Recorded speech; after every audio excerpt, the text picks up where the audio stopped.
in Southport in the Northern Gold Coast. We are here with the first ever Open Qualifiers for 2021 DreamHack Summer. 2021 DreamHack, yeah, 2021 DreamHack Summer for the Oceania / rest of Asia. I am, of course, your host, Yaku of Yakuzaku, and with me today is El Embutidor de Maletas que Pule Sin Pulir, Light_VIP. How we doing, Light? What's up, Yaku? I apologize, everyone. Yaku, can you check all of your audio settings because you peeked the fuck out. Discord do it again. Feels bad, man. Ay. Oh, it's Windows this time. Yeah, it's one or the other. Jesus Christ. But yes, we are live and we are here with, oh my, with we're back with Oceania and rest of Asia, mate. That we are. Of course, a very different format from what they used last year, but funnily enough, something that's still pretty familiar. As it is standardized with the rest of the Open Qualifiers.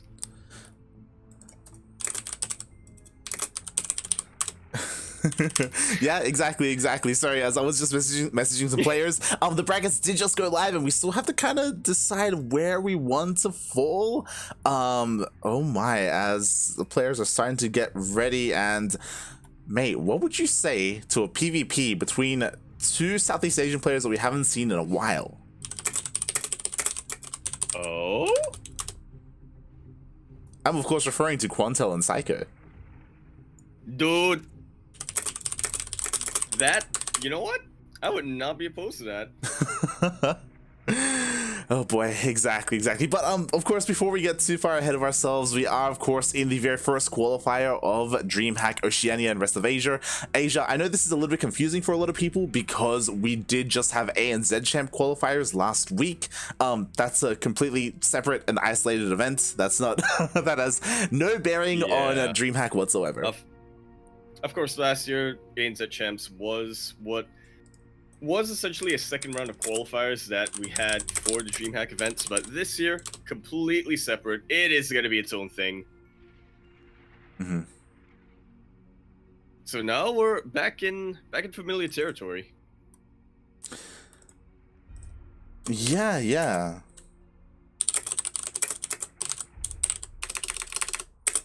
As I confirm, just gonna confirm whether the bracket is live or not here. There's a little bit of confusion. Yeah, definitely. As I'm just quickly checking some of the settings, players, some of the settings here. Because apparently they're switching things to double limb instead of single limb. Huh. Yeah. Oh god, don't you just love these? You know, I think I really do. Especially when it's in a little bit of last minute like this. Yeah. Like I was just double checking because it literally says single limb everywhere else. And because it's only 2 players qualify, like it doesn't make sense for it to be double limb. We'll try to clear this up as quickly as we can. And I'm going to jump on in here.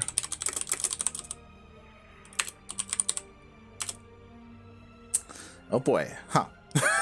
So apparently it is going to be double limb. Yeah, this changes, honestly, this changes a lot. This is a good thing, I guess. It does mean that the broadcast is going to be a lot longer. So F's in the chat if you wanted to. We're probably not going to do China. Yeah, we're probably not going to cast DreamHack China qualifiers now. Yeah. Okay. Oh, alrighty then. So, not gonna be too opposed to this. Obviously, there was a lot of matches that we see here. You know, it's a lot of matches that we see that can form in the second round here tonight are gonna be very, very close. Arguably, they should or could be qualifying matches in themselves. So, Yeah, I'm definitely not opposed to having some double elimination here. Give some of these players a bit of a second chance. Yeah, definitely. I mean, again, like a double in bracket like this, like it isn't a bad thing whatsoever. It does mean that players have a better chance. It does mean also because the bracket wasn't necessarily seeded the best way. It does mean that, you know, if there is a bit of an unfortunate matchup early on, then they can make up for it in the lower bracket. Another thing as well that will make this a little bit longer is that all matches are best of threes other than the qualifying match, so that also applies to the lower bracket as well. So yeah, we're gonna we're gonna have plenty of StarCraft today. Oh boy.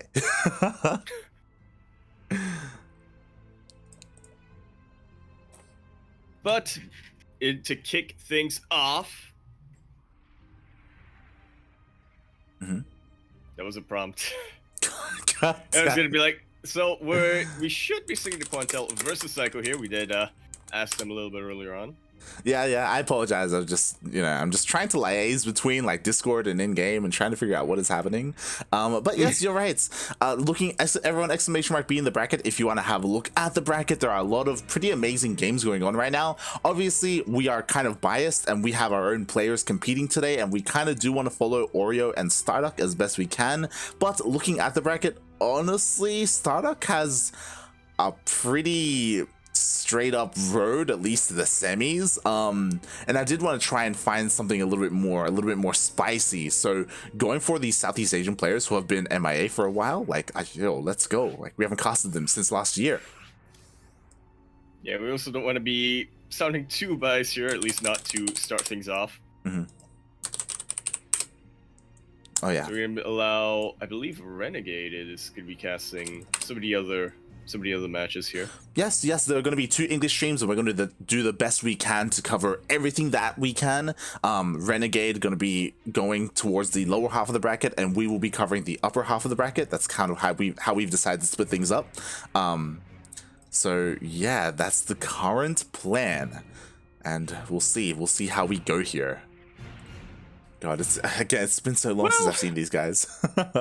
It really has.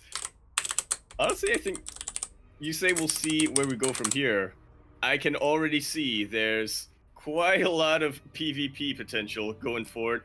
If we do follow these players, then we should be getting a TVP in about the 3rd round, but yeah, I see the path that we're taking, Light. Yep.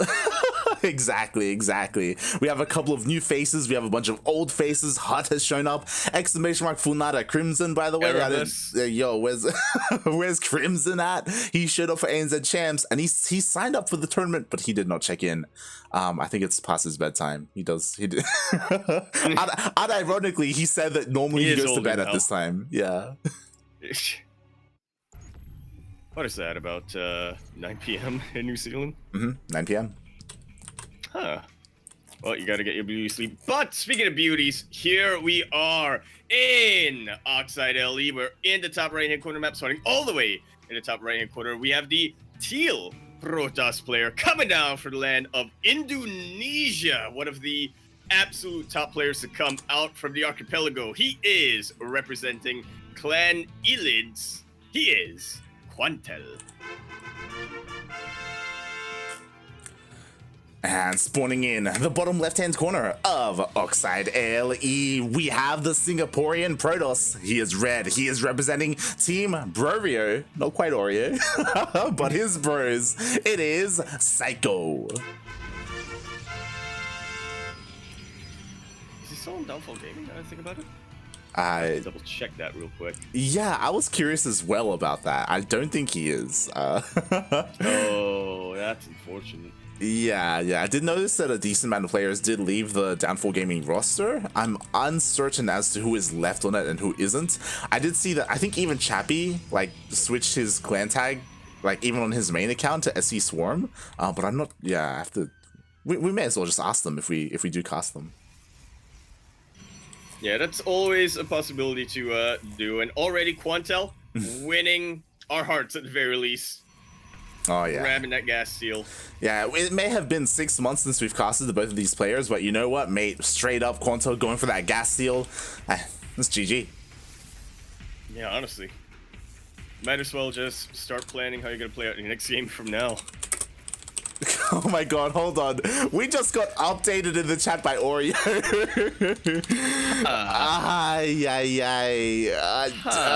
God. So we're gonna have to check the Discord again. So I just double checked on Discord, and that means we have to re-announce this to all the players as well. It looks like the admin may have made a mistake, and they are switching it back to single limb instead of double limb. Well, I definitely appreciate the clarity. Yeah. At least they're figuring things out here at the beginning of the broadcast and not halfway through or anything like that. Oh yeah. Thankfully, it does seem that not too many. I mean, as you said, we are just about at the start. Most players are probably still in their game number ones or what have you.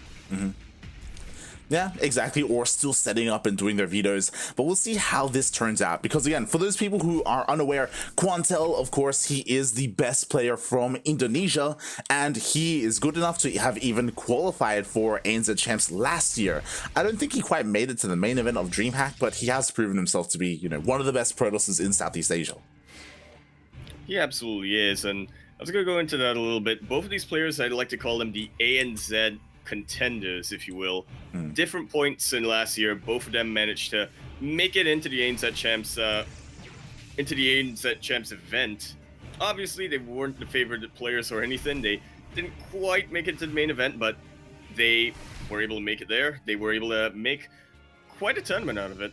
Yeah, exactly. Like, they've both proven themselves in their own right, which is very impressive. What's a bit of a shame is that we haven't seen much of them this year, unfortunately, especially in competitive play. I do know that Saiko has been playing and organizing and casting show matches under the RoA brand. You're telling me the Saiko versus Oreo show match wasn't competing? I mean, what did they win? What was the prize for that? Was it? I think he literally just had to change his clan tag to Broreos. There you go. That's about it. Oh god. I mean, there was definitely competitive spirit, and it does show that that Saiko is still competing. And oh my god, wow, Quantel just sacrificing his Oracle there. Definitely a very questionable move. Did get a couple of probes, but now he's forced to remake the Oracle. They're going to be a lot less effective as they otherwise would be. Like you had two. Quantel is still definitely ahead in this game. He's had the better economy for quite some time. He's able to transition a lot quicker to his gateway style. But Saiko's not exactly dead in the water. Yeah, exactly. Like, sure, he did take a couple of worker losses, and we are in a mirror matchup, so it does really come into play here. But so far, Saiko has done a decent job, and overall, I'm just really surprised by how passive these two have been. I mean, sure, Quantel's been as aggressive as possible with his oracles, but other than that, they've kind of just been chilling. Now, what does this remind me of? Two very passive Protoss players. Can't imagine what that was. In C? Of all regions, you know? Like, really? Oh my god. That, like, never happens. Exactly. Of course, the winner of this series will go on to face a newcomer potentially. I know obviously we're cheering for our boy Ares, but Zane, Razorblader's brother, has shown up today. I like that. I like how that's his official title. Yeah, it's like it's like Runamuck being Probe's roommate in Probe's roommate. Oh god. Look, at least they're known for something, okay? Might as well. Yeah. But despite going about this in fairly different ways, both of our Protoss players are reaching about the same stage of the game, the same unit composition. Blink Immortals, not quite seeing a Robo Bay yet from either of them, which is a lot more old school, and I guess it's a little bit more reliable, but I have doubts to its effectiveness. Yeah, again, that kind of puts into question, especially Quantel, right? Like, we know Saiko has been competing in some show matches here and there, but like, Quantel has been a straight up question mark this entire year. We haven't seen him play in anything. So back in the day, I do know that he was known as like the best Protoss in Southeast Asia, straight up. Just, you know, he would take it to players like Justice Simon, like Saiko, like Ducklings. And he would have some of the best PvP. I remember he even gave Blisk a run for his money. I remember that. Sort of come back to me. And we'll see if he's able to sort of maintain that. Already, as you said, he's doing things that aren't necessarily doing things that aren't necessarily meta, but that might always be a strategy, right? You don't want to be following the meta too closely. In fact, a lot of times we find the players who are really good at mirror matchups, it's because they're able to differentiate themselves so well. Yeah, and at the moment they both seem to be going in the same direction, which is Charge Archon. You know, they're both working on Charge, so we're both upgrades, both working, on their Templar Archives, and that definitely is like unit composition that is pretty frequent here in this matchup. But you know, more often than not, we do see like one player going Charge Archon and the other player going like Blinkstalker Disruptor, right? We see like that kind of dynamic play out a little bit more. Not so much this time, which again brings a couple alarm bells here. I guess it'll just come down to who has the better positions. Yeah. Saiko taking the offense. Oh god, exactly. As he does morph in a couple of High Templar, morphing them immediately into those Archons, looking to push into the third base of Quantel. Quantel, he sees the army, and he's setting up, he's ready. He decides to fight. Yeah, really nice concave position that he's got right here for Quantel. The range of the Stalker's helping out a ton.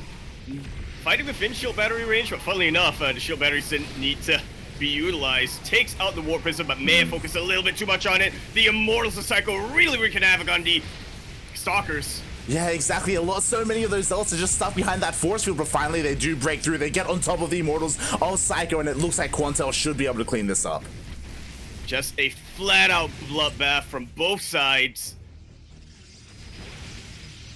I mean, Saiko's still trying to keep this up with a couple of run-bys here and there, but he's got to retreat. Yeah, he cannot sustain this. Honestly, I question Saiko's push just because I found it odd that we saw Saiko slip into the main base with a bunch of stalkers, right? Deal some damage and then recall, and then he went to the attack without those additional stalkers. You know, they were all at home. They weren't a part of the engagement whatsoever. So he was down in supply in that fight, and we saw Quantel use that to his advantage, and now he's coming in, he's across the map. It's his turn to be aggressive.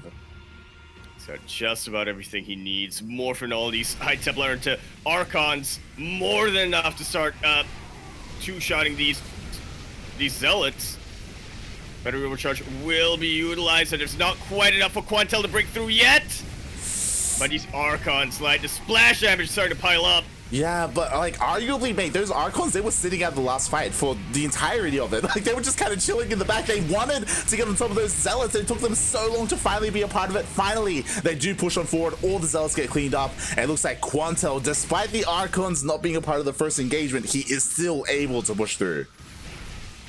Just barely. Saiko still warping in more and more units. It is super important for Quantel to keep that Warp Prism alive.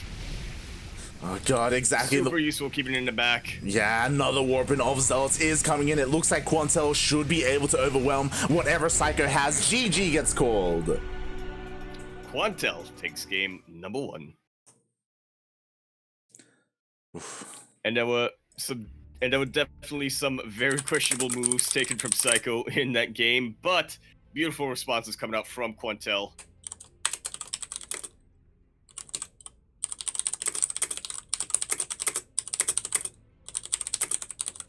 Knowing exactly when to counter and what have you. exactly. As I just remind everyone, as many people as I can, that this is single elimination. I know there are a bunch of people that are in mid-game at the moment, so they may not be aware. But yeah, just letting everyone know as best I can. Meanwhile, thank you so much to Probe for raiding us with a party of 57. I hope you had a good stream. Ooh. Yeah. Just checking to see where Run Amok is in this bracket, but yeah, hopefully eventually we'll get to see Run Amok. He is unfortunately on the other side of our bracket right now. But might be covered by Renegade. Who knows? Yeah, he definitely could be. Again, massive shout out to Probe. It was his first time streaming in a long time since he did take a little bit of a break so he can focus on improving as a player, taking his DreamHack run this season very seriously. Absolutely, super seriously. It's been a while since we've seen Probe compete in general, which, again, comes back to just the fact that he wants to focus a lot more on his improvement, focus a lot more on getting back to the level he once was. He has taken a bit of an extended hiatus from StarCraft 2. Mhm. Super understandable. But now he has the opportunity and he says, you know what? Not gonna let it go. Yeah, there may be a couple of people in the chat that are like, hey, where are these certain players? Like, why aren't they on the bracket? Well, of course, there are some players who got invited. Players like Probe, players like Ender, Miyamika, Demi, they have been seeded into, you know, later stages of DreamHack. Yeah, top four, once again, top four, of course, seeded directly to the main event. The next four, seeded to the close qualifiers, and a lot of players are around there. But till then, we are going to determine who the two other players from tonight going into close qualifiers are going to be. Is it going to be the teal Protoss player spawning in top left-hand corner map, spawning all the way to top left-hand corner, representing Team Elids? Question mark. He is Quantel. And spawning in the bottom right-hand corner of Lightshade LE, we have the Singaporean Protoss. He is red, representing Team Brovier.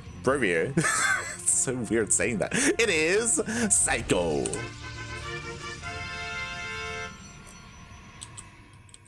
I actually completely forgot about this, but Pez is mentioning it here in the chat. Quantel recently took a game off of Rogue.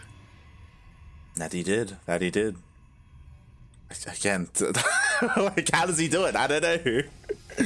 Oh my god. Has a way. Yeah, Quantel, he may be like sneaking up in this bracket, you know, he may be one to qualify for the entire event.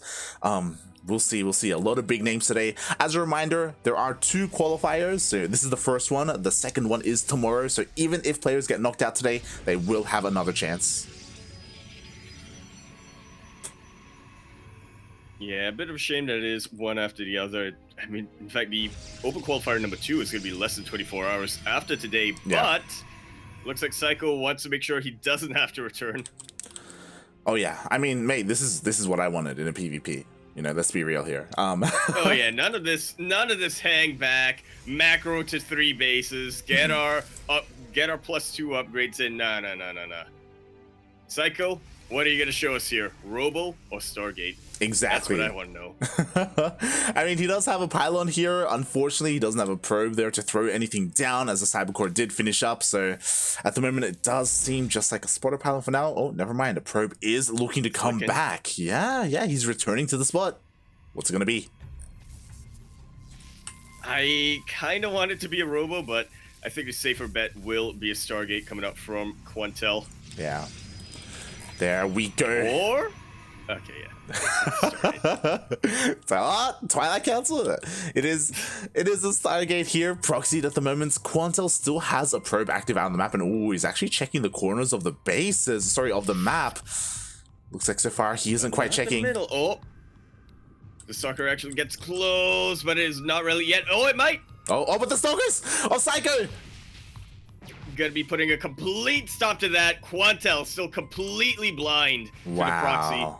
There's still an opportunity. Yeah, I love how these stalkers were trying to intercept that probe and kill it, and just somehow managed to run into a random stalker. He's like, oh, okay, sure. We'll just deny this scout here as well. Oh my god, the probe killing out the red! No, he does. He doesn't scout. He doesn't. You say somehow, Light. I say fate.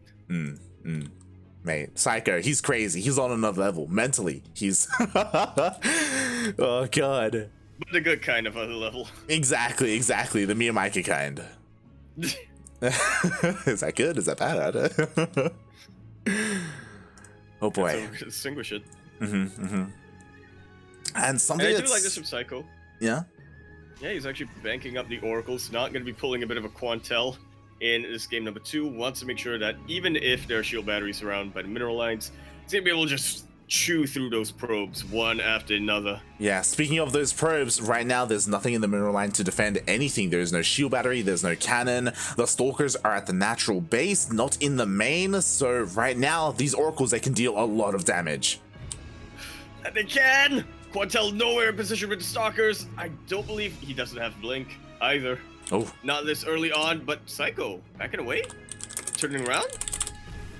Saiko? Oh, he comes back.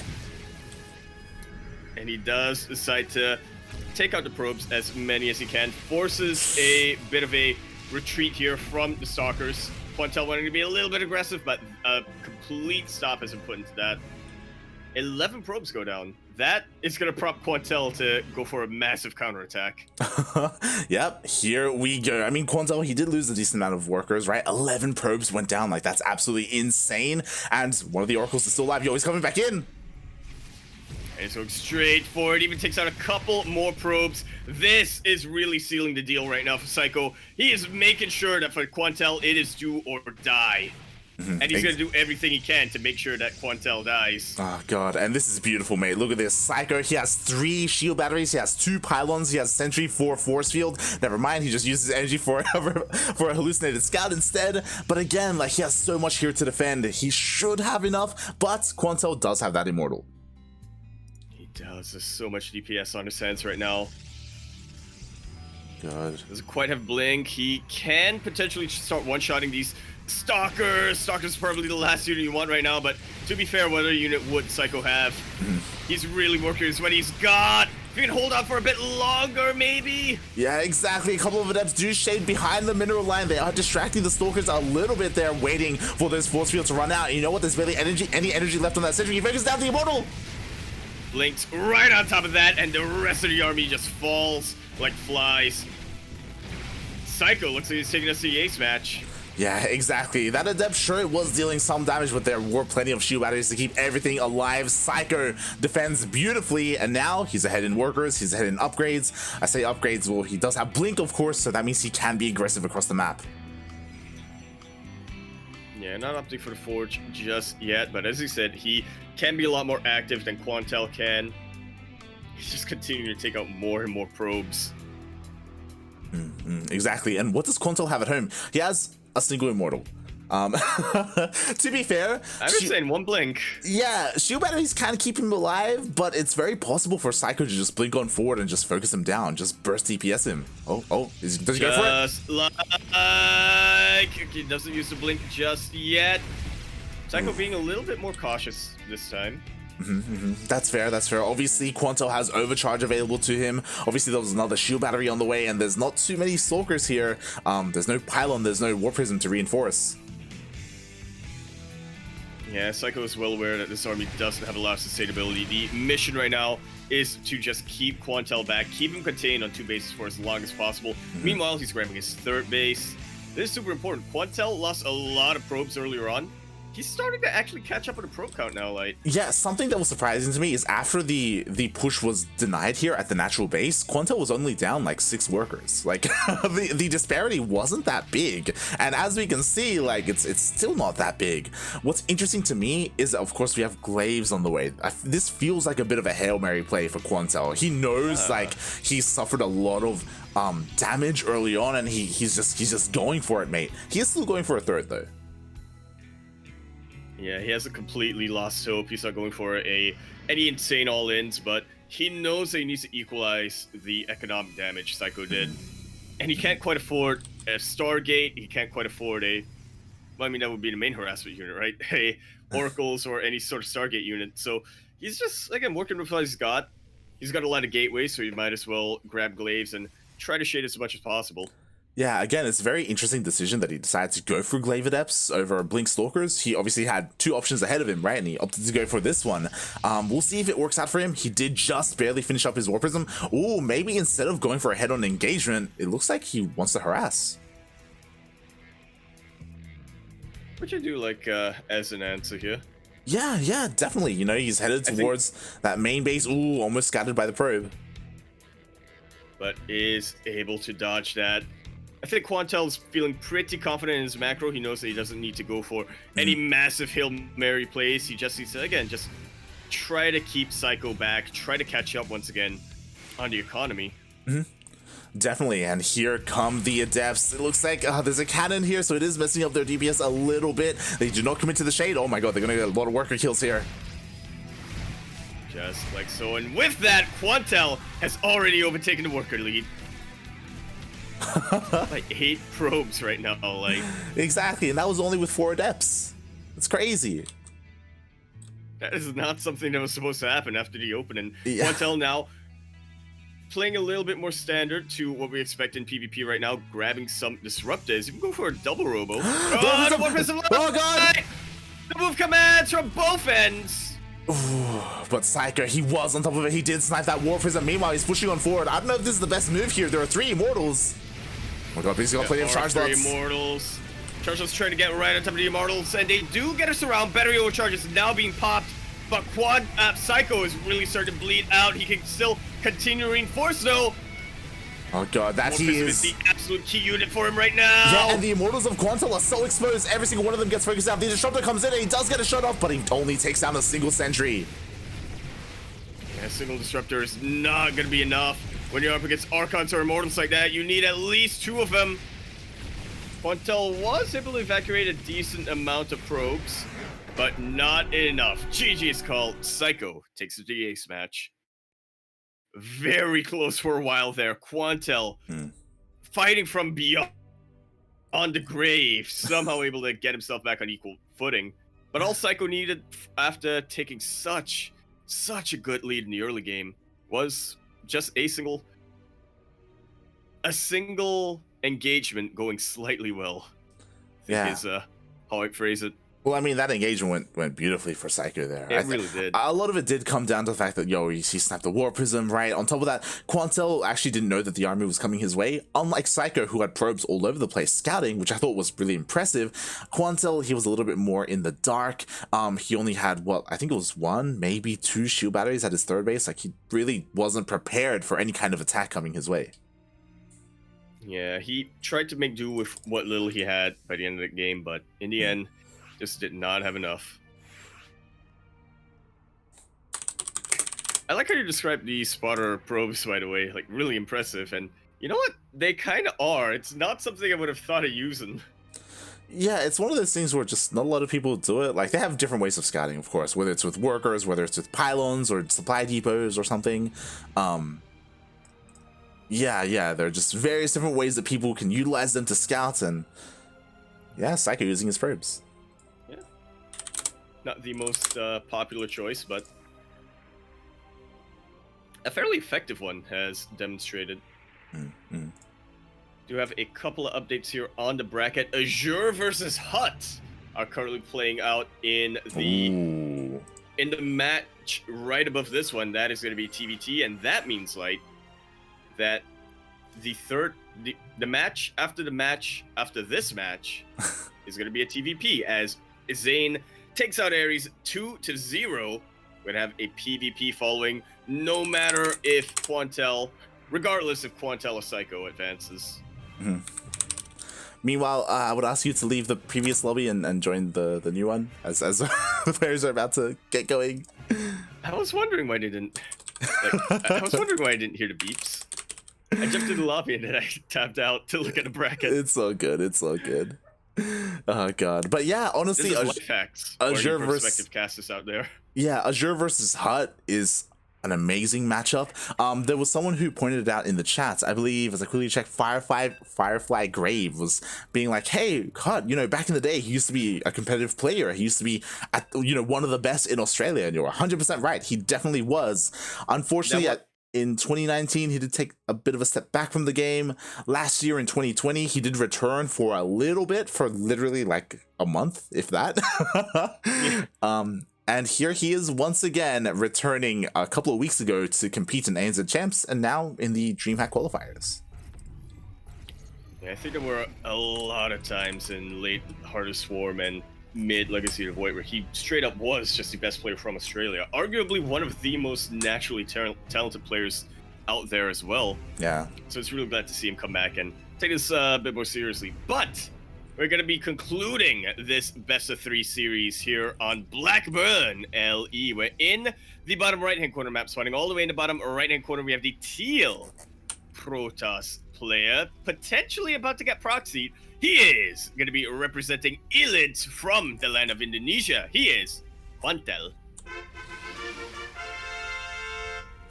And spawning in the bottom left-hand corner, but also in the middle of the map with a proxy, we have the Singaporean Protoss player. He is green, representing Clan Brorio. It is Saiko. I'm loving it, like Oh my this is such God. a dedicated proxy. Mate. He was very passive in game number 1, very economic focus, but now all bets are off. Mate, Saiko has been spending too much time with Leah Rusher. Yeah. Yes. Because Leah Rusher does this as well. Oh my, so we have proxy gates, but also a proxy forge, so he can help support his gateway units with cannons. Does Quantel, okay, he has an inkling of what's to come. Yeah, definitely. To get a little bit of that scout. He threw down his own forge. Which is absolutely necessary right now, in conjunction with the Zealot.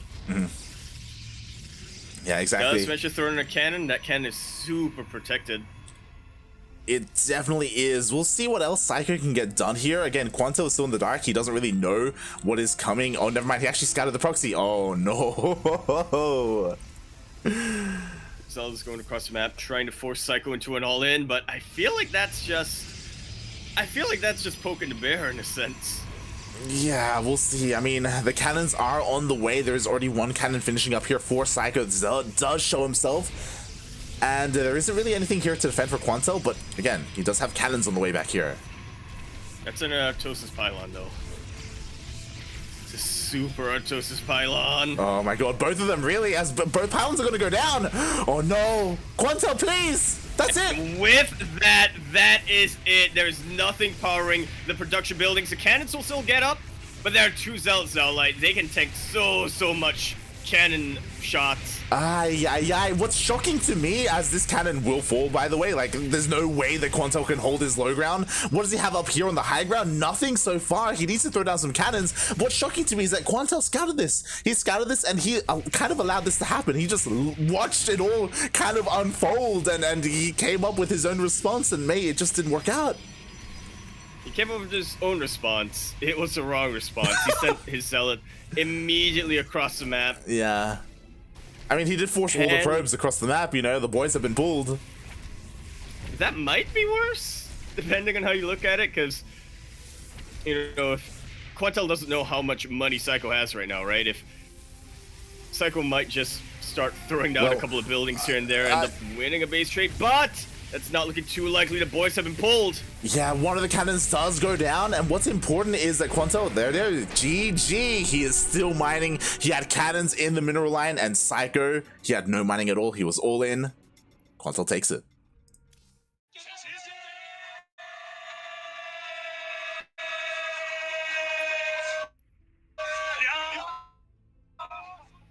When it's all said and done, it comes down to the mining. Real like Saiko's moves there. And I think he got very close. If he was able to afford maybe one more cannon, or even in the high ground, should have been able to force. Should have been able to take the win.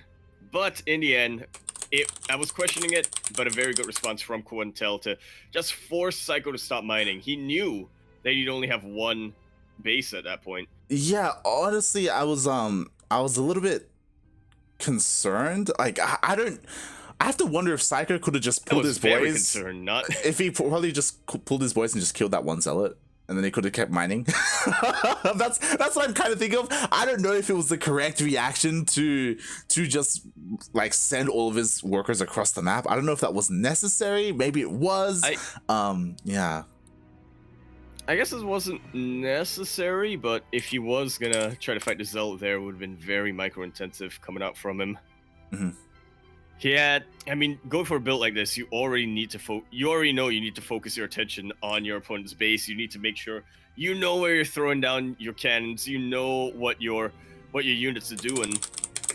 So maybe he just wanted to make sure that he was a little bit safer there, but I'm with you that was definitely one of the options Saiko could have taken. Yeah, exactly. Because if he did kill that Zealot with his probes, then he could resume mining, and then he could continue the attack. Maybe even just focus on containing his opponent, maybe attempt to maybe even expand from there. Things would have gotten really weird. But yeah, what a game. What an entire series. I'm just liking how it evolved from game number 1 to game number 2 to game number 3. You had the passive, no rush until we get +2, and then we had the proxy oracle into whatchamacallit? Proxy oracle into more of an economic game, and then now I'm liking how Firefly Graves describes this glorious nonsense. It was in the beautiful. ace match. It's what I wanted. It's what was disappointing about game number 1. Game number 1 was the most standard of all of them, and I was like, mate, what's going on here? Game 2 and game 3, they made up for it. As we have our next series lined up, as you can see on the screen right now, we are following Quantel into his next series. He is going up against Zane, who some people in the chat may not be familiar with.